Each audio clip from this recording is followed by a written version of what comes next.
தமிழ்நாடு மட்டுமே உரத்து குரல் கொடுத்த நிலை மாறி இப்போ பீகார், வெஸ்ட் பெங்கால் உட்பட பலரும் இந்த எதிர்ப்பு நிலைக்கு வந்துட்டாங்க. இப்போ காங்கிரஸ்காரங்க நிழல் பிரதமராகவே ராகுல் இருக்கிறாருன்னு அதை கூட நம்ம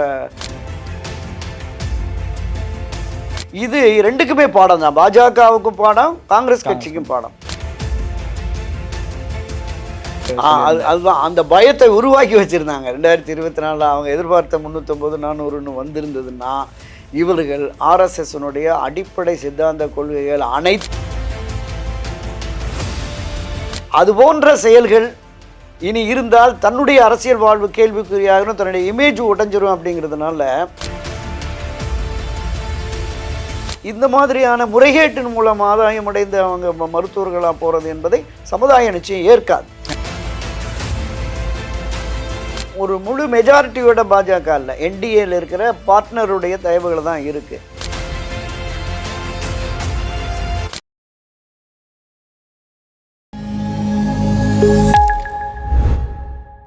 அடுத்தடுத்து அரசியல் படுகொலைகள், திரும்பும் திசையெல்லாம் மரண ஓலங்கள், மக்களின் அழுகுறல்கள், என்ன நடக்கிறது தமிழ்நாட்டில் அப்படின்ற மாதிரி கேள்விகள் தான் தொடர்ச்சியாக எழுந்துகிட்டு இருக்கு. இது குறித்த விளக்கத்தை மூத்த பத்திரிகையாளர் துரைக்கருணா அவர்களிடம் கேட்கலாம். வணக்கம் சார். வணக்கம் சகோதரா. நீட் விவகாரத்தில் பார்த்தீங்கன்னா உச்சநீதிமன்றம் ஒரு மிகப்பெரிய ஒரு விஷயத்த சொல்லியிருக்கு. ஒழுங்காக இந்த யாரெல்லாம் தப்பு பண்ணாங்களோ அவங்களை கண்டுபிடிங்க, இல்லை இந்த எக்ஸாமை கேன்சல் பண்ணிவிட்டு வேறு என்ன பண்ணலான்னு சொல்லிட்டு ஒரு ஐடியாவை கொண்டு வாங்க அப்படின்னு சொல்லிட்டு சொல்லியிருக்காங்க என்டிஏ கிட்ட. இது நம்ம எப்படி எடுத்துக்கிறது? ஒட்டுமொத்த நிர்வாக தோல்வின்னு எடுத்துக்கிறதா, இல்லை கொள்ளறுபடி இவ்வளோ வருஷமாக நடந்துச்சு இப்போ மட்டும் மாட்டிக்கிட்டாங்கன்னு எடுத்துக்கிறது? ஆமாம், முதல்ல இந்த அமைப்பு இருக்குல்ல, இந்த தேர்வு அமைப்பு என்பது அது ஒரு அதிகாரப்பூர்வமான அமைப்பாக மத்திய அரசு கட்டுப்பாட்டில் இருக்கிறதா தெரியல. ஒரு சங்கமாக இருந்து அதற்கு இந்த பொறுப்பை கொடுத்துருக்குறாங்க அப்படிங்கிறது தான் இப்போ பொதுவெளி விமர்சனமாக இருக்கிறது. எனவே அவர்கள் இந்த தேர்வை இவ்வளோ தூரம் குளறுபடி, ஒட்டுமொத்தமாக இந்த தேசம் முழுவதுமே எல்லா மாநிலத்திலையும் தகுதியானவர்களை மருத்துவர்களாக தேர்ந்தெடுக்க வேண்டும், அந்த அடிப்படையில் தான் ஒட்டுமொத்தமாக நாங்கள் நீட் என்கிற பொது தேர்வை கொண்டு வந்தோம் அப்படின்னாங்க. அது உச்சநீதிமன்றத்திலையும் அங்கீகரிக்கப்பட்டு அது எல்லா மாநிலங்கள்லையும் நடந்தது. அது முறையாக சரியாக நடந்து சரியானவர்களை தேர்ந்தெடுத்தார்களா அப்படிங்கிறது தான் இப்போ மிகப்பெரிய இந்த குளறுபடி பிரச்சனை என்பது.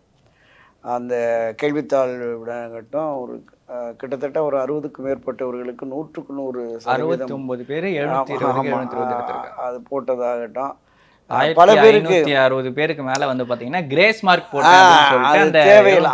அதாவது இப்போ நம்ம ஒரு +2 முடிச்சா தமிழ்நாட்டில் நம்ம மருத்துவத்துக்கு போகலாம் அப்படின்னு சொல்லி, அந்த +2லையும் மருத்துவத்துறைக்கு தொடர்புடைய அந்த 3 சப்ஜெக்டில் கூடுதல் மார்க் வாங்குவதற்கு முன்னுரிமை என்கிற அடிப்படையில், ஆமாம் 4 சப்ஜெக்டில். அப்போ அந்த அடிப்படையில் தான் இருந்தது. அதன் மூலமாக தேர்வு பெற்று மருத்துவர்களானவங்க தான் இன்னைக்கு மிகப்பெரிய அளவில் நம்ம சென்னையில் உலகம் பூரா உலகம் பூரா இருக்கிறாங்க. மிகப்பெரிய திறமையான. இன்னொரு முக்கியமான விஷயம், 10 வருஷத்துக்கு முன்னாடி நீட் வரதுக்கு முன்னாடி பார்த்தீங்கன்னா ஏறக்குறைய 2000 சீட்டு கிட்ட தான் இருந்திருக்கு தமிழ்நாட்டில். 600 பேர் அரசு பள்ளி மாணவர்கள் போயிருக்காங்க, ஏறக்குறைய 25% மேல. ஆனா இப்ப ஏறக்குறைய 3000, 4000 சீட்டு கிட்ட இருக்கு. ஆனா போறது வெறும் 300 பேர். 25% 10% அரசு பள்ளி மாணவர்களுக்கான இது குறைஞ்சிருக்கு. அதில் இன்னொரு விஷயம் என்ன சொல்றாங்கன்னா 7.5 ரிசர்வேஷன் வந்ததுனால தான் அரசு பள்ளி மாணவர்களால் போக முடியல அப்படின்னு சொல்லி. அப்படி பார்த்தா கூட அந்த ரேஷியோ கம்மியாக இருக்குல்ல. நிச்சயமா இல்லை இப்போ 7.5% உள்ள ஒதுக்கீடு அதிமுக கொண்டு வந்ததுனால தான் ஓரளவுக்கு ஒரு 400-500 பேர் அது கூட இருக்க மாட்டாங்க போக முடிஞ்சது. அதாவது ஓரளவுக்கு ரெமடியாக தீர்வாக நம்ம பார்க்கிறோம். இல்லை சார், அப்படி பார்த்தா கூட 2000 பேர்ல 600 பேர் அரசு பள்ளி மாணவர்கள் போயிருந்தாங்கன்னா அந்த 7.ன்றதை குறைஞ்சது ஒரு 15% கொண்டு வந்திருக்கனால அரசு மாணவர்கள், அரசு பள்ளி 25% இருக்கு. அது ஒரு பார்த்தி ஒரு ஜாஸ்தியாவது கொண்டு வந்திருக்கலாம். ஆனா அந்த 7.ன்றதுக்குள்ள கவர்மெண்ட் ஏன் நின்னுச்சுன்ற ஒரு கேள்வியுமே நிற்குது இல்லை. அதுதான், அது கொஞ்சம் கூடுதல் நிச்சயமாக ஆக்கியிருக்கணும். ஒரு காலத்தில் திரு கருணாநிதி அவர்களே கூடுதல் மார்க்குன்னு ஒரு 15% கொண்டு வந்து அது பண்ணினாங்க. ஸோ ஒவ்வொரு அரசு வர்றபோது ஒரு நிலைப்பாடை எடுக்கிறாங்க. ஒட்டுமொத்தமாக நீட் தேர்வு என்பது சரியானது, முறையானது அப்படின்னு தான் மத்திய அரசை சார்ந்து இருக்கிற அரசியல் கட்சிகளும் சொன்னாங்க. அண்ணாமலை உச்சநீதிமன்றம் நீட் கேன்சல் பண்ணீங்களான்னு கேட்டா வாய்ப்பே இல்லை சொல்லிட்டு உச்சநீதிமன்றமும் அதை ஒரு உறுதிப்படுத்தியதனுடைய விளைவாக போனது. ஆனால் ஒரு தேர்வு முறையால் குளறுபடிகள் தவறுகள் நடக்கிற பொழுது அந்த தவறினுடைய மூலவேரை கண்டறிந்து உடனடியாக நீக்கிட்டணும். அப்புறம் ஒவ்வொரு மாநிலங்களிலும் கல்வி முறை வேறு மாதிரி இருக்குது. அப்போ அந்த மாநில கல்வி முறை எப்படி இருக்கிறதோ அந்த மாநிலத்தில் அந்த கல்வி முறையின் அடிப்படையில் தொழில்நுட்ப கல்வி மருத்துவர் பொறியியலுக்கு போகிறது அப்படிங்கிறத சரியானதாக இருக்கும். இப்போ அந்த வகையில் தான் நம்ம தமிழ்நாட்டை பொறுத்தளவில் எல்லா கட்சிகளுமே எக்ஸப்ட் பாஜக, அது தவிர எல்லா அரசியல் கட்சிகளும் பொதுமக்களும் மாணவர்களும் பண்ணுறாங்க. நம்ம வந்து ஒரு சரியானவர்களை தகுதியானவர்களை மருத்துவராக்கணுங்கிற எந்த மாற்று கருத்துமே இல்லை. இந்த மருத்துவத்திற்கு செல்ல வேண்டும் என்கிற அந்த கருத்தாக்கத்தின் அடிப்படையில், அந்த நோக்கத்தின் அடிப்படையில் கல்வி பயிலுகிற மாணவர்கள் பள்ளியிலேயே அதற்கான தயாரிப்பில் நிச்சயமாக இருப்பாங்க. அதுதான் நம்ம காலங்காலமாக பார்த்த அணுகுமுறைகள் என்பது. அப்போ இந்த நீட்டை பொறுத்தளவில் ஏற்கனவே மத்திய அரசு வந்து இந்த வேளாண் சட்டங்கள் கொண்டு வந்தபோது இதே மாதிரி தான் அண்ணாமலை சொன்ன மாதிரி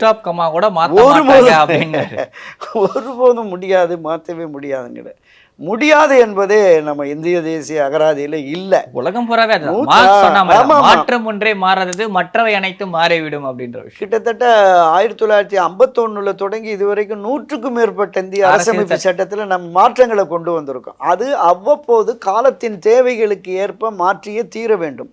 இன்றைக்கு நீட்டில் இந்த பிடிவாதம் இருக்கிறது நாளைக்கே அல்லது நான் அடுத்த செஷன்லேயே கூட இது வந்து பாஜக அரசுக்கு ஒரு அவப்பெயரை உருவாக்குகிறது அப்படிங்கிற கருத்தாக்கம் வந்ததுன்னா அவங்க ஒரு தீர்மானத்தை கொண்டு வந்து வெளியேற்ற கூட வாய்ப்பு. ஹேங்கிங் கவர்மெண்டா இருக்காங்க. மகாராஷ்டிரா எதிர்த்து பேச ஆரம்பிச்சிச்சு, ஆந்திரால எதிர்த்து பேச ஆரம்பிச்சிட்டாங்க, வெஸ்ட் பெங்கால் எதிர்த்து பேச ஆரம்பிச்சிட்டாங்க. இப்போ எல்லாருமே அப்படி பேசுறப்போ வந்து பார்த்தீங்கன்னா இவங்களுக்கு ஒரு நிர்பந்தம் ஏற்படுது. நிச்சயமா தமிழ்நாடு மட்டுமே உரத்து குரல் கொடுத்த நிலை மாறி இப்போ பீகார், வெஸ்ட் பெங்கால் உட்பட பலரும் இந்த எதிர்ப்பு நிலைக்கு வந்துட்டாங்க. இன்னொன்று, நீங்கள் குறிப்பிட்டது மாதிரி ஒரு முழு மெஜாரிட்டியோட பாஜக இல்லை, என்டிஏல இருக்கிற பார்ட்னருடைய தயவுகள் தான் இருக்குது. ஒரு மாநிலத்துக்கு எதிரான நிலைப்பாட்டை மத்திய அரசு எடுக்கிற பொழுது இந்த மாநில கட்சிகளின் பிரதிநிதியாக குறிப்பாக நாயுடு, நிதிஷ் போன்றவர்கள்லாம் ஒப்புக்கொள்ள மாட்டார்கள். நிச்சயமாக அப்படி வருகிற பொழுது நிச்சயமாக ஒரு மாற்றம் வேண்டும் என்று மத்திய அரசு கருதுமே என்றால் மத்திய அரசு நிச்சயமாக அதில் ஒரு முடிவை எடுக்கணும். அந்த ஒரு குறிப்பிட்ட பகுதியினர் மட்டுமே இந்த மாதிரியான முறைகேட்டின் மூலம் ஆதாயம் அடைந்து அவங்க மருத்துவர்களாக போகிறது என்பதை சமுதாயம் நிச்சயம் ஏற்காது. இவ்வளோ நாளாக வந்து நீட் அட்மிஷன் முடிஞ்சதுக்கு அப்புறமா தான் ஃபேக்காக இவங்க பண்ணிட்டாங்கன்னு சொல்லிட்டு போன வருஷம் இருக்கிற ஒரு 13 பேர் கிட்ட அரெஸ்ட் பண்ணியிருந்தாங்க. இந்த வாட்டி எக்ஸாம் நடந்து அந்த ரிசல்ட் வந்த உடனே அந்த பிரச்சனைலாம் ஆமாம், அதுக்கு நீதிமன்றங்கள் கடுமையான கண்டனத்தை தெரிவிச்சிருக்கு. இருக்கிற 24 லட்சம் பேரோட மாணவர்களோட வாழ்க்கை எதிர்காலம் அப்படிங்கிற மாதிரி இருக்கு. நிச்சயமாக அரசும் நீதிமன்றமும் இதில் ஒரு நல்ல தீர்வை காணும் என்று நம்ம நம்பலாம். ஓகே சார், இதை தாண்டி இப்போது பார்லிமெண்ட் செஷன் போயிருந்துச்சு. இப்போ ராகுல் அவர்களுக்கும் மோடி அவர்களுக்கும் ஒரு மிகப்பெரிய ஒரு மோதலை ஏற்படுற மாதிரி இருந்துச்சு. இதுக்கான காரணம் என்ன? ஒரு ஆரோக்கியமான எதிர்கட்சியாக ராகுல் அவர்கள் எதிர்கட்சி தலைவராக ராகுல் செயல்படுறாரா? 2014, 2019 காங்கிரஸ் கட்சிக்கு ஒரு பிரதான எதிர்கட்சி அந்தஸ்து கிடைக்கல. 3வது முறையாக 2024 கிடைத்திருக்கிறது. கடந்த சட்டமன்ற நாடாளுமன்ற கூட்டத்தொடர்களில் பேசுகிற போது அவரை பப்புன்னு கிண்டல் பண்ணிட்டு இருந்தாங்க. அந்த மாதிரி தான் கூட ஒரு சில செயல்பாடுகள் இருந்தது. திடீர்னு கடுமையாக அரசுக்கு எதிராக, மோடிக்கு எதிராக பேசிட்டு போய் கட்டி பிடிச்சி கண்ணடிச்சுட்டு போயிட்டாங்க. அப்போ அது போன்ற செயல்கள் இனி இருந்தால் தன்னுடைய அரசியல் வாழ்வு கேள்விக்குறியாகணும், தன்னுடைய இமேஜ் உடைஞ்சிரும். அப்படிங்கிறதுனால தன்னை ப்ரொஜெக்ட் பண்ணணும் அப்படிங்கிற மாதிரி கோபாவேசமாக நம்ம பார்த்தோம். ஒரு நாடாளுமன்ற அவையில் பேசுகிற பொழுது அந்த தொனி இருக்குல்ல, அது பொதுக்கூட்டம் மாதிரியே இருந்தது. ராகுலினுடைய அந்த துணி என்பது மிக கடுமையாக கோபாவேசமாக அது இருந்தது. ஒரு அரங்கத்தில் அல்லது ஒரு அவையில் பேசுகிற பொழுது அதற்கென்று குற்றச்சாட்டுகள் சொல்லலாம் கடுமையான. நீங்கள் பெருமோடி, வாஜ்பாய், அந்த பழைய ஆட்களினுடைய அந்த நாடாளுமன்ற பெர்னாண்டஸ் அவங்களுடைய நாடாளுமன்ற உரைகள்லாம் பார்த்தீங்கன்னா கடுமையான குற்றச்சாட்டு இருக்கும். ஆனால் உடல் மொழி அப்படி இருக்காது. இவர் உடல் மொழியே மிக கடுமையாக இருந்தது. அப்போ இந்த இந்தியா கூட்டணியில் இருக்கிறவர்களுக்கு ஒரு சரியான எதிர்க்கட்சி தலைவர் நமக்கு கிடைத்திருக்கிறார் என்கிற மாதிரியான ஒரு பார்வை, ஒரு போக்கு அவங்களுக்கு இருக்கணும். அவங்கள தக்க வச்சுக்கணும் தனக்கு பின்னாடி அப்படிங்கிற அந்த நோக்கம் வெளிப்பட்டது. அதற்கு மோடி அவர்களும் சரி, அமித்ஷாவும் சரி, ராஜ்நாத் சிங் உள்ளிட்ட பலருமே எதிர்வினை ஆற்றினார்கள். சில விஷயங்கள் அவர் பேசினது வந்து அவை குறிப்பிலிருந்து நீக்கப்பட்டது. இன்ஸ்டன்டான அந்த ரிப்ளைன்றது வந்து பார்த்தீங்கன்னா, இவர் பேசுறாரு, மோடி அவர்கள் எழுந்து இந்துக்களை இவர் அவமதிச்சிட்டாரு அப்படின்னு சொல்லிட்டு மோடி சொல்றாரு. உடனே ராகுல் வந்து மோடி, அமித்ஷா, ஆர்எஸ்எஸ் மட்டும் இந்துக்கள் இல்லை, இதை தாண்டி இந்துக்கள் இருக்காங்க, இவங்க 3 பேர் மட்டும் இந்துக்கள் கிடையாதுன்ற சொன்ன விஷயங்கள்லாம் வந்து பார்த்தீங்கன்னா அவ்வளோ ஒரு ஃபயர் ஆன்ஸ். நார்மலாக இப்போ ஒருத்தர் போட்டிருந்தாரு ஒரு கமெண்ட் ஒன்று, அந்த ஸ்டேட் இதுக்குள்ள போட்டிருந்தாங்க. என்ன அப்படின்னா, நான் இந்த இடத்துல ராகுலை கிரிட்டிசைஸ் பண்ணுறதுக்காக தான் கமெண்ட் செக்ஷனுக்குள்ளே வந்தேன், ஆனால் அவரோட ஸ்பீச்சை பார்த்ததுக்கு அப்புறமா வந்து பார்த்தீங்கன்னா பார்த்தீங்கன்னா இல்ல ஒரு நல்ல ஒரு அப்போசிஷன் லீடர் நமக்கு கிடைச்சிருக்காரு அப்படின்ற மாதிரி ஒரு கமெண்ட் போட்டிருக்காரு. அப்போ இப்பதான் இந்தியா வந்து ஒரு ஆரோக்கியமான நாடாளுமன்றத்தை நோக்கி நகருதா அப்படின்ற ஒரு பார்வை எழுது. இல்லை, நிச்சயமா நான் அந்த தேர்தல் முடிஞ்ச உடனே பல பதிவுகளில் குறிப்பிட்டிருந்தேன். மோடி கையில் ஆட்சியை கொடுத்துட்டு கடிவாளத்தை காங்கிரஸ்கிட்ட கொடுத்துட்டாங்க, அவங்கள கட்டுப்படுத்தக்கூடிய ஒரு நிலை வந்திருக்கு. ஒரு கன்ஸ்ட்ரக்ஷன் அப்போசிஷன் பார்ட்டிங்கிற மாதிரி ஒரு ஆரோக்கியமான எதிர்க்கட்சியாக ராகுல் செயல்பட்டால் நிச்சயமாக ஒரு பெரிய அளவில் அவருக்கு ஆதரவு இருக்கும்.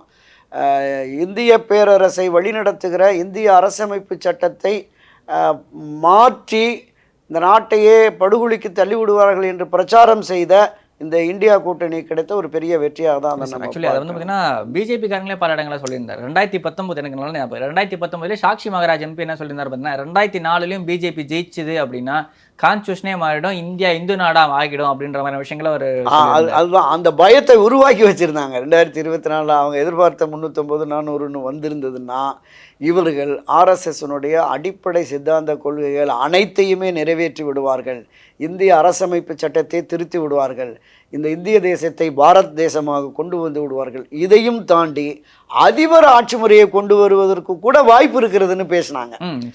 அப்போ அந்த நிலையிலிருந்து இப்போது மக்கள் ஜனநாயக ரீதியில் மிகச்சிறந்த சரியான தீர்ப்பை வழங்கி இருக்கிறாங்க. இது ரெண்டுக்குமே பாடம் தான், பாஜகவுக்கும் பாடம், காங்கிரஸ் கட்சிக்கும் பாடம். அப்போ இவர்கள் மக்களுக்கானவர்களாக மக்கள் பிரச்சனைகளை மட்டுமே பேரவையில், நாடாளுமன்ற பேரவையில் முன்னிறுத்தி காங்கிரஸ் இந்தியா கூட்டணி செயல்படுமே என்றால் நிச்சயமாக இவர்களுடைய வளர்ச்சி என்பது நல்லா இருக்கும். அதை விடுத்துட்டு வெறும் வீராவேசமாக வாய் வீச்சுக்கள், பாஜகவை பர்சனல் அட்டாக் அப்படின்னு சொல்லி போனாங்கன்னா அது இன்னும் பின்னடைவை தான் சந்திக்கும். எனவே ராகுலினுடைய தொடக்கம் என்பது நீங்கள் சொன்ன மாதிரி பதிலுக்கு பதில் சரியான பதிலடி அப்படிங்கிற மாதிரி பொதுவெளிகளில் பேசப்படுகிறது. காங்கிரஸாருமே அதை இருக்கிறாங்க.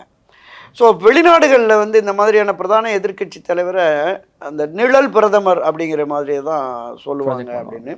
இப்போ காங்கிரஸ்காரங்க நிழல் பிரதமராகவே ராகுல் இருக்கிறாருன்னு அதை கூட நம்ம சரத்பவார், நம்ம இவங்க வெஸ்ட் பெங்கால் அந்த அம்மா மம்தாஜி எல்லாம் அப்படியெல்லாம் நம்ம அடையாளப்படுத்திட முடியாது.